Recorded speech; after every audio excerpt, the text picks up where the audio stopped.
পিতা মাতা দুনিয়ার সব কিছু থেকে সর্বোচ্চ নেয়ামত। তো মাতা পিতা সবাই পিতা মাতাকে শ্রদ্ধা করবে।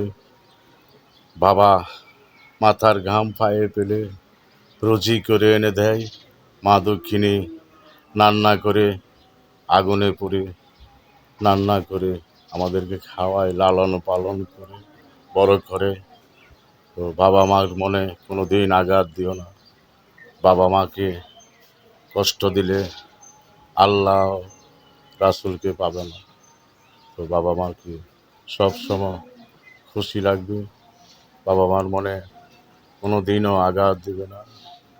বাবা মাকে খুশি রাখলে আল্লাহকে পাবে।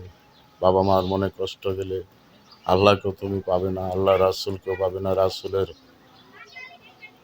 রাসূলের হেদায়েত না পেলে আল্লাহকে পাওয়া যাবে না।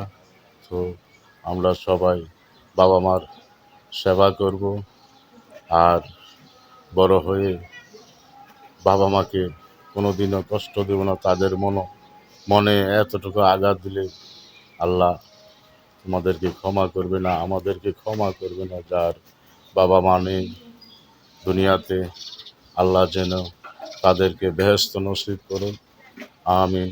আল্লাহ তাদেরকে জান্নাতে, কবরে জান্নাতের খাবার পাঠায়। সবাই বলি আমিন।